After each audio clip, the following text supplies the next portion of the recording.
Okay, welcome back. Let's unpack this. We're doing a deep dive today into something pretty transformative, actually. Hmm. Imagine changing the way you learn English, like fundamentally, moving beyond just translating in your head. Right. Building that direct link, yeah, Mm-hmm. between your thoughts and actually speaking or thinking in English. Exactly. And that's the mission today. We're really digging into how you can train your brain to do that. It's a massive challenge for so many learners, isn't it? That constant internal voice translating everything. It really is. You think in your language, translate, then speak. It's a big hurdle. A huge one. It slows everything down. But we've got this fantastic guide, this document called welcomeback.pdf. And what I find really compelling is how it frames the whole thing. The brain is a muscle analogy? Yeah, Yeah. exactly. Like something you can actively train, strengthen, to get better at thinking directly in English. I love that because it takes something that feels maybe innate or just Hmm. overwhelming, learning a language, Yeah, and makes it actionable. It's a skill. it is something you build with practice. Targeted practice, yeah. So our goal here is to really pull out the techniques from this source. We want to give you concrete, practical ways to start, well, rewiring things a bit. Creating that direct pathway so your thoughts just flow into English. Right, almost like how you learned your first language. You didn't translate then, did you? Yeah. The word and the thing were just linked. Direct connection. So this deep dive is really focused on the how.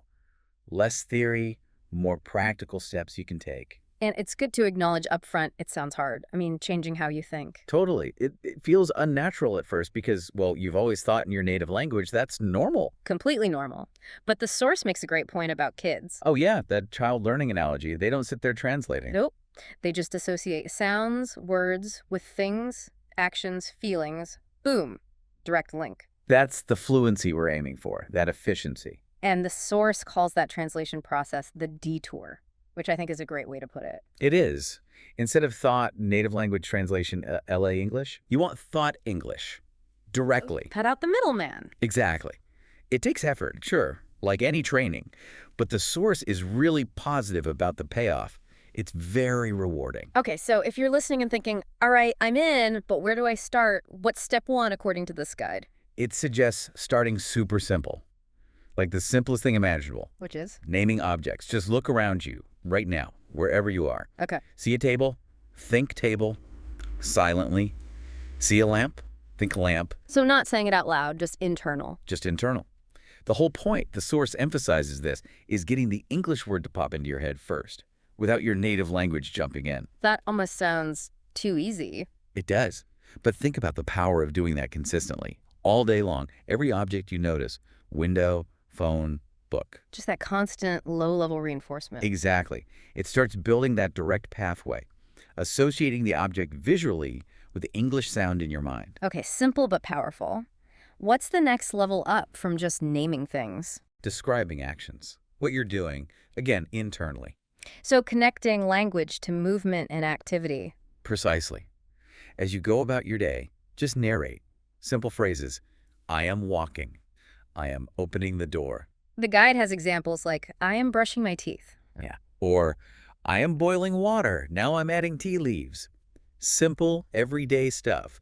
I am putting on my shirt. Now I'm wearing my shoes. And the idea is the more you do this mental narration, The more automatic those phrases become linked to the actions, your brain starts just thinking the English description when you do the action. No translation needed for those specific things. that makes sense. Build it up action by action. The source also suggests focusing this practice on a routine, like your morning. Yeah, that's a great practical tip. Pick a sequence you do every day. Your morning routine is perfect. And just mentally walk through it in English. Exactly. So you wake up. And think, I wake up. I open my eyes. I stretch. I sit up. I get out of bed. I walk to the bathroom. I wash my face. I brush my teeth. Right. Repeating that mental sequence every single morning really wires those phrases to those actions.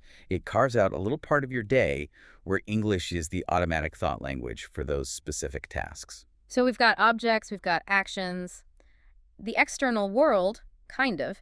But what about inside our heads, the thinking itself, that inner voice? Ah, yes, the inner dialogue. This is where the source says it gets maybe a bit more challenging, but also incredibly powerful. Because that voice, that stream of consciousness, it's almost certainly chattering away in your native language right now. Almost guaranteed. And the guide suggests actively training that voice to start speaking English. Wow. Okay. How do you even begin to nudge that internal monologue in a different direction? Start small. Yeah. The source suggests treating it like a quiet chat with yourself when you're walking alone or just sitting for a minute. Ask yourself simple questions in English. Yeah, like, what should I have for lunch today? Yeah. And then answer yourself again in English. Yeah. Maybe I'll make some soup, or I could order pizza. Or thinking about your day, what do I need to do next? Okay, I need to send that email. Exactly, those kinds of small internal Q&As. They're like mini workouts for your inner English voice. Builds confidence, builds fluency in just formulating simple thoughts directly. You're thinking in English, not just about English. That makes sense. Start with those little internal conversations. Then the source talks about something more structured, setting aside specific time. Yes, the English-only thinking time challenge. This is about consciously dedicating a block of time each day. Maybe start with just, say, 15 minutes. And during that time, the goal is To try and frame all your thoughts in English. Whatever pops into your head, plans, observations, feelings, worries, try to think it in English first. okay, but what happens when you inevitably slip? Because you will, right? Your brain just defaults back. Oh, absolutely. Mhm. And the source is really clear and kind about this.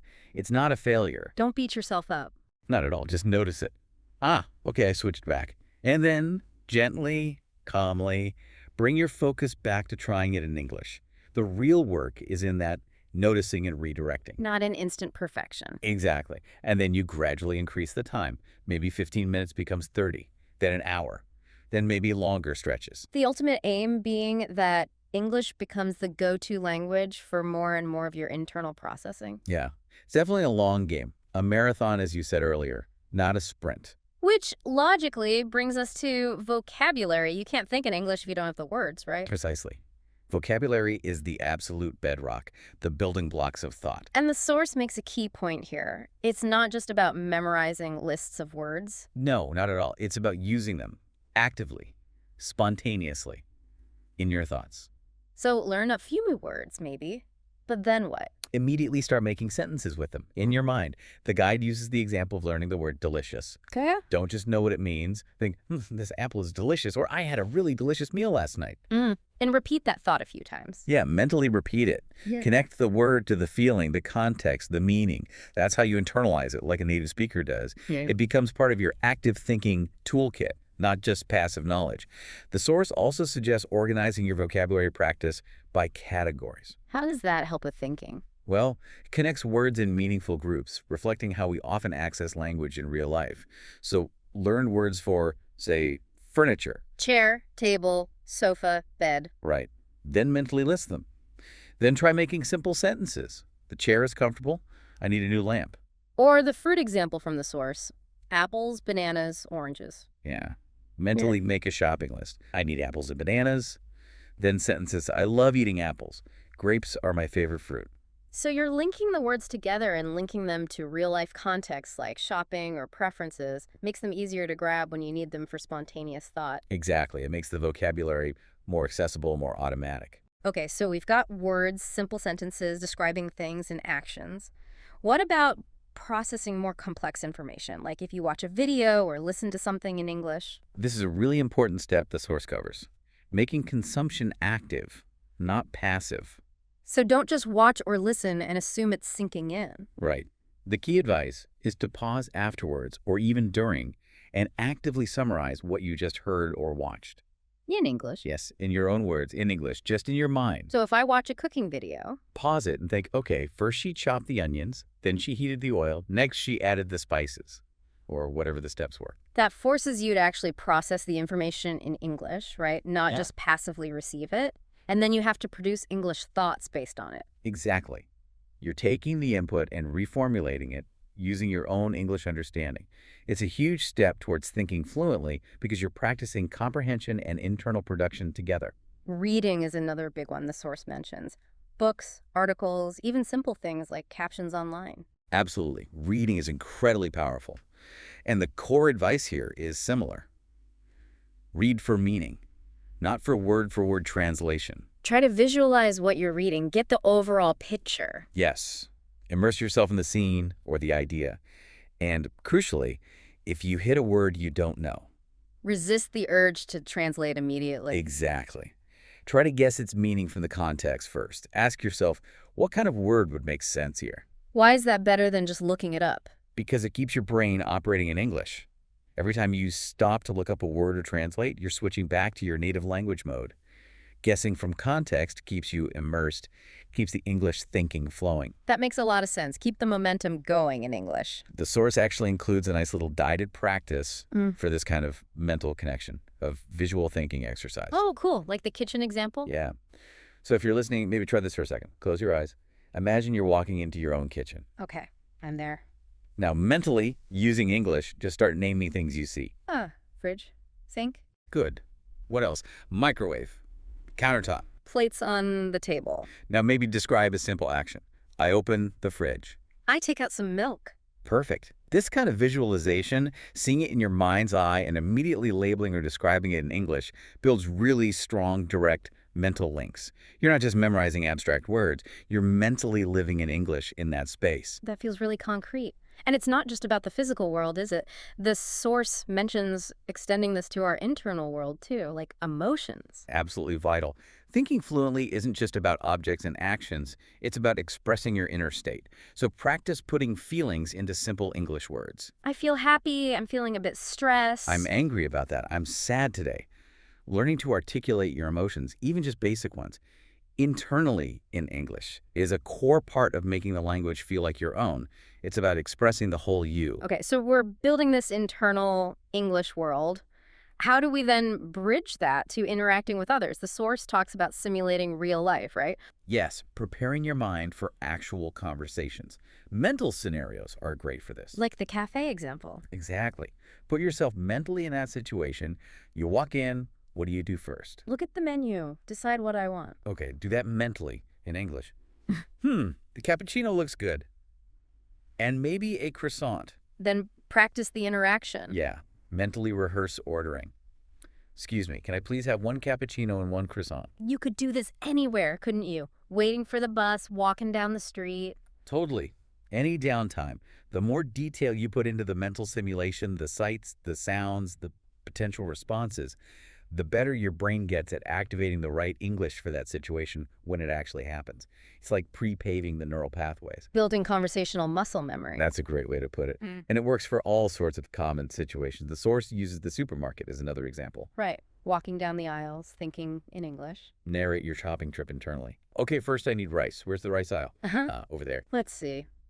This brand looks okay. I'll take this one. Now vegetables. Tomatoes, onions, carrots. This constant self-talk keeps your mind actively engaged in English during routine activities. Over time, English starts to feel like the natural language for that specific task. And the idea is to carry this over into actual interactions with people. Definitely. The source suggests using this internal English thinking before, during, and after conversations. Okay, so before a conversation. Think about what you might want to say, how you could start. Maybe anticipate some questions. Just get your mind into English mode regarding the topic. And during the conversation. Try your best to stay in English mode. Think in English as you listen and formulate your responses. Don't mentally translate everything back and forth if you can help it. And then afterwards, this is interesting. Reflect on it in English. Yeah. Think, how did that go? Did I express myself clearly? Was there anything I didn't understand? What could I have said differently? So you're using the real conversation as learning material for your internal English practice. Exactly. Your brain learns directly from the experience, reinforcing what worked and identifying areas to improve next time. Every conversation becomes a practice session. The guide gives another specific scenario to practice mentally. Shopping for a gift. Yeah, walk through the whole thought process. Okay, need a present. Friend's birthday tomorrow. What should I get him? He likes reading. Maybe a book? Hmm? Or you mentioned needing a new shirt. He likes blue. Yeah, maybe a blue shirt. Okay, where can I find a nice one? I could try them all. I'll check out those 3 stores. If I don't find anything good, I'll just get a gift card. So you're practicing decision-making, planning, problem-solving, all using English in your head. It's a fantastic mental workout. The more you practice these kinds of internal planning scenarios, the more automatic it becomes to use English for those higher-level thinking tasks. What about actual speaking practice? The source mentions mirror talk. Yes, talking to yourself in the mirror. It sounds a bit weird, maybe. A little. But it's surprisingly effective. The guide says start simple. Like just saying hello. Yeah. Hi. how's it going? And then answer yourself. Pretty good. Busy day today. Talk about what you did. I went to work, had a meeting, cooked dinner. Exactly. Start with simple recounts. Then, as you get more comfortable, you can talk about opinions, feelings, plans in more detail. And the benefit is? It builds confidence. You get used to hearing yourself speak English, you can pay attention to your mouth movements, your pronunciation, and crucially, there's zero pressure because nobody else is listening. It helps bridge the gap between internal thought and external speech. Okay, moving on to reinforcing all this learning. The source talks about reflection, particularly reviewing your day. Yes, this is a really powerful habit. At the end of the day, maybe before sleep, take a few moments to think back on what happened. And the key is to do this review in English. Absolutely. Mentally recount the main events. Okay, woke up late today, oops. Rushed to work. Had that movie with the boss, it went okay, actually. After work, I stopped at the shop, bought groceries, came home, made pasta, watched a bit of TV, now I'm tired. Exactly like that. You're connecting your real-life experiences directly to English descriptions, which is a very strong way to reinforce the language and practice recall. The guide provides a slightly more detailed example of this daily review too, doesn't it? It does, sort of painting a picture of a hypothetical day. Let's try that. Okay, so today, I woke up at 7, felt pretty good, brushed my teeth, took a shower. I wore my favorite blue shirt and jeans, had eggs and toast for breakfast. Then I caught the bus to work, listened to that English podcast on the way. At work, I answered a bunch of emails, had lunch with Sarah from accounting. After work, I walked home because the weather was nice, watched an episode of that show in English. Now I'm ready for bed. Doing that kind of recap nightly really helps your brain get used to summarizing and structuring your day's events using English. It becomes more automatic. Journaling is another tool the source suggests for this kind of reflection. Yeah, writing your thoughts down in English. And again, the emphasis isn't on perfection. Don't worry about grammar or spelling mistakes. Not for this exercise. The goal is training your thoughts to flow in English. Just get them onto the page. Start super simple if you need to. Like, today was okay, learn something new. Perfect, just 1 or 2 sentences. Then gradually write more as you feel comfortable. How does writing help differently than just thinking? It slows down the thinking process, makes it more deliberate. You can see the English words, which reinforces them visually. And reading it back later can be really motivating to see your progress. What about recalling past events, like telling stories to yourself? Another great technique mentioned, pick a happy memory, maybe a trip or a fun event, and try to recount it internally in English. The source had an example about a trip, right? Yeah, something like, last year I went to the mountains with my family. The weather was cold but sunny. We built a fire and cooked noodles outside. We laughed a lot. It was a really great trip. So you're practicing narrative structure, sequencing events, and linking descriptions and feelings to past experiences, all in English. Exactly. It helps your brain handle stories and real-life events fluently. Okay, let's shift to some more active, almost game-like training techniques the source suggests. Yeah, these are fun ways to keep your brain sharp. The category game is a good one. How does that work again? Pick a category, say, clothes, then as quickly as you can, mentally list items in that category in English. Shirt, pants, socks, jacket, hat, shoes. Right. And then maybe push it a bit further. Make a quick sentence for a few of them. I need new socks.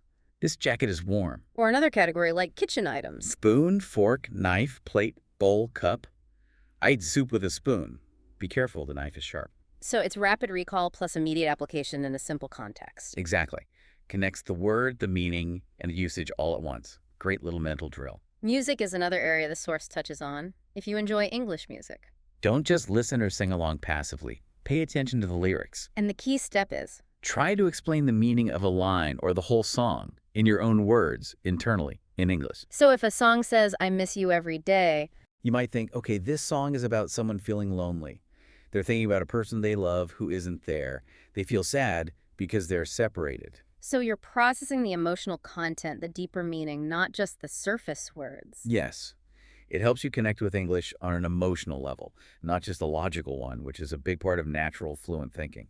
Then there's shadowing. The source calls this a powerful technique. It really is, especially for pronunciation and fluency. Explain shadowing again. What exactly do you do? You listen to a short phrase or sentence of spoken English from a video, podcast, anything, and you immediately repeat it aloud, trying to copy the speaker's exact pronunciation, rhythm, and intonation. Almost talking right on top of them. Or immediately after. Yeah, or pause and repeat immediately. The source example. Here, I'm going to the store. Then say aloud, I'm going to the store, mimicking the sound. Then try saying it again without listening from memory. What's the main benefit of doing that? It trains your brain and your mouth to work together in real time, producing English sounds naturally and quickly. It gets you used to the flow of spoken English in a very direct way. Great for bridging thought and speech. Okay, practical question. What happens when you're trying to think in English, maybe describing something or having an internal conversation, and you just blank on a word? You know the concept, but the English word won't come. That happens all the time, even to native speakers. The crucial advice from the source is, don't immediately give up and switch to your native language to find the word. So what should you do? Try to explain or describe the word using other English words that you do know. Circumlocution, My basically. source used broom as an example. Right, if you forget broom. And you think, that's that thing. You use it to clean the floor. It's long, has a handle, Yeah. and stiff hairs at the bottom. Ah, so you talk around the word. Exactly. It keeps your thought process flowing entirely in English. You don't break the immersion. And honestly, being able to describe a concept when you don't know the exact word is a really valuable communication skill in itself. It shows higher level thinking. That's a great tip. Keep the English engine running. Another real-time practice mention is describing scenes around you. Yeah, like the park example. You're just sitting there observing. Start simple again. There's a dog. The dog is brown. It's quite big. It's running. Looks happy. Then add more detail as you can. It's chasing a red ball. Some children are laughing nearby. The dog looks very friendly. The sun is shining. It's a nice afternoon. This constant observation and immediate description in English really sharpens your brain's ability to process the world around you directly into the target language. Makes you quicker on your feet, mentally. To keep things fresh, the source suggests daily thinking challenges. Yeah, just give yourself a small, specific task each day. Keeps it interesting, stops it feeling monotonous. Like today's challenge, describe my bedroom in detail in English. Or imagine ordering food at a specific restaurant you know. Yeah. Or mentally summarize the plot of the movie I watched last night. So variety is key. It keeps different mental muscles working, builds comfort across more topics, and just prevents boredom, which is important for sticking with it long term.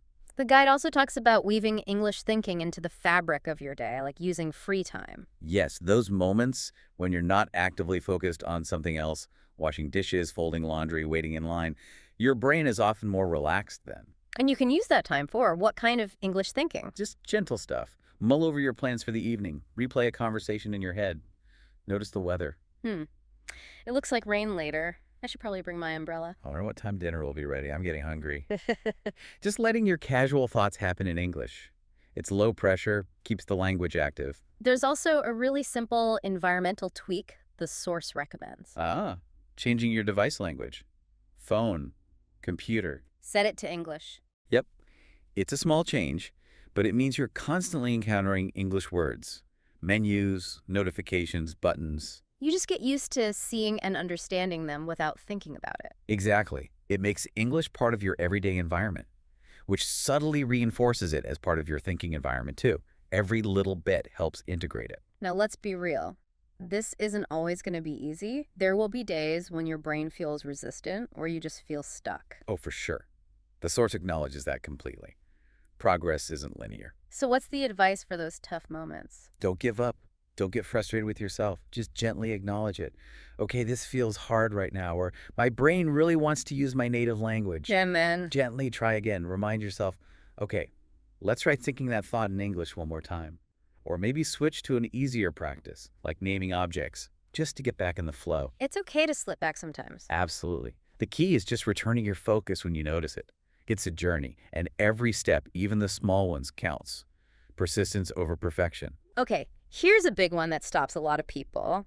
Worrying about grammar when thinking internally. Huge barrier.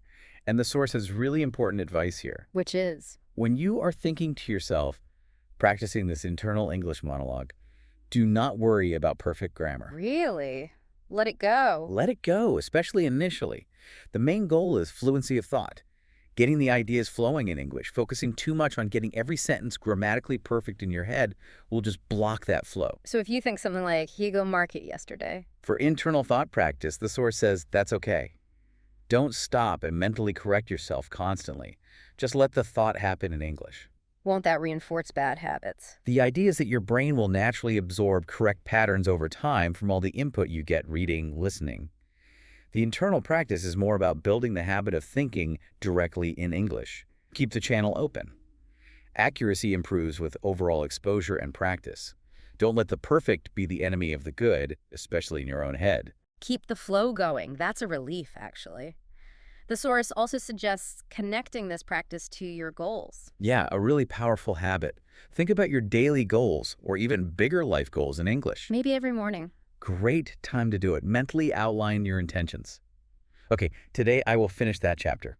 I want to make sure I talk to my colleague about the project. I will practice English thinking for 20 minutes.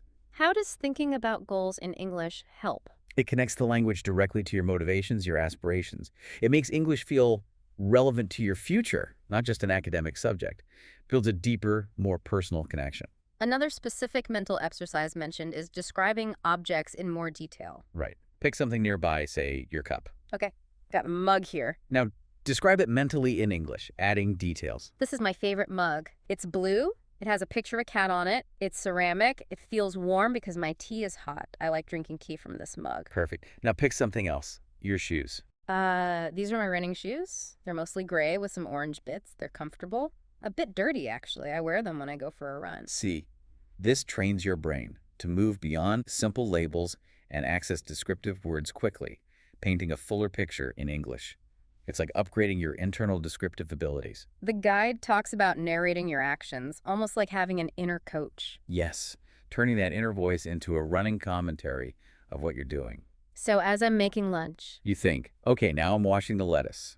I'm slicing the tomatoes. I'm putting them in the bowl. Now I'm adding some dressing. just quietly narrating the steps to yourself. Exactly. It constantly associates English with your physical actions throughout the day. It helps make English feel like the default setting for experiencing your own life. But what if you're just feeling tired or bored with all this mental effort? It can feel like work. It can. And the source has advice for that too. Don't force it when you're really not feeling it. Instead, go back to something light and fun. Use English to think about things you enjoy. Exactly. Think about your favorite food. Imagine eating it. Describe it in English. Pizza. I love pizza. The cheese is melted and gooey. The crust is perfectly crispy. Pepperoni is the best topping. Makes me hungry just thinking about it. Or imagine that dream vacation again. Paris. Ah, I really want to go to Paris. I imagine walking by the Seine, seeing the Eiffel Tower lit up at night, eating croissants every morning, taking so many photos. connecting English to joy, pleasure, excitement. It refuels your motivation and reminds your brain that this language is about enjoyment too, not just effort. Here's an interesting one. Teaching yourself something in English. Yeah, explaining a simple process, even if no one is listening but you. Like how to make tea, the source example. Right. Mentally explain it. Okay, first, you need to boil some water. Yeah. While it's boiling, get a cup and a tea bag. Once the water boils, pour it into the cup over the tea bag. Let it steep for, say, 3 minutes, then take the bag out. Add milk or sugar if you like. Enjoy. What's the benefit of doing that? It forces your brain to organize information logically and explain it clearly in sequence, using English. It's a really good workout for structuring thoughts for communication. And finally, the source wraps up with a really nice visualization exercise, imagining your perfect day. Yes, a way to end on a positive, relaxed note. Close your eyes, take a breath, and just mentally walk through your ideal day, narrating it all in English. So maybe I wake up feeling really rested, the sun is shining. I have a relaxed breakfast, maybe read a little, then I do some work I feel passionate about. Later, I meet up with friends for lunch. We laugh and talk. The food is delicious. In the afternoon, maybe I go for a walk somewhere beautiful, feel calm and happy. In the evening, I relax, watch a great movie, maybe in English, feel totally content, a perfect day. Using English to imagine positivity and fulfillment. It just helps your brain associate the language with good feelings, making it more receptive and open to thinking in English naturally. So as we kind of pull all these threads together from this deep dive, what's the overarching message, especially around encouragement? Celebrate the small wins. Seriously. The source emphasizes this. Don't be your own worst critic. So thinking one clear sentence without translating, that's a win. Absolutely. Remembering that new word right when you needed it. Win. Managing 5 minutes of dedicated English thinking time, big win. You have to acknowledge that progress. Pat yourself on the back, mentally. Your brain thrives on that positive reinforcement. Be encouraging, not critical. And the final piece of advice seems to be about trust. Trust the process and trust yourself. You can do this. You have the ability to train your brain this way. Consistency is key, right? Keep showing up. Every day, even if it's just a tiny bit. Those small, consistent efforts add up enormously over time. That's how you build the muscle. And the promise, the payoff, according to this guide. Your brain will adapt. Yeah. English will gradually shift from feeling like this foreign thing you have to constantly decode to just another natural way you think, a part of you. And that internal transformation, thinking directly in another language, it unlocks so much more, doesn't it? The source mentions opening doors. To new ideas. Definitely. Different ways of seeing the world, new opportunities, culturally, professionally, deeper connections with people. It's profound. It really is. It goes way beyond just passing a test or ordering coffee. It changes your internal landscape. So we've covered a huge amount today, pulling from this source material. Everything from just naming a chair, All the way to visualizing your perfect day, narrating actions, playing thinking games, simulating conversations. a whole toolkit for training your brain. And the core message running through it all is pretty clear, isn't it? Patience, consistency, practice. Those are the keys. It's a journey. There's no magic trick. Hmm. But every single effort you make to think directly in English, however small, is building that pathway. It really is possible. Thinking in English isn't just for language geniuses. It's a skill you can actively develop, and it's incredibly rewarding when you start to feel that shift happen. It changes everything about how you experience the language. Which brings us to a final thought, something to maybe ponder after this deep dive. The source talks about opening doors by thinking in a new language. But consider this. If you can intentionally train your brain to fundamentally change how it processes language and thought in this way, what else could you train it to do? Interesting. What other foundational aspects of your thinking, maybe even in your native language, could you consciously reshape through deliberate practice? The power isn't just in learning English itself. It's in recognizing and harnessing your mind's ability to adapt, to rewire, to learn new ways of operating. So the question becomes, what will you train your brain to do next?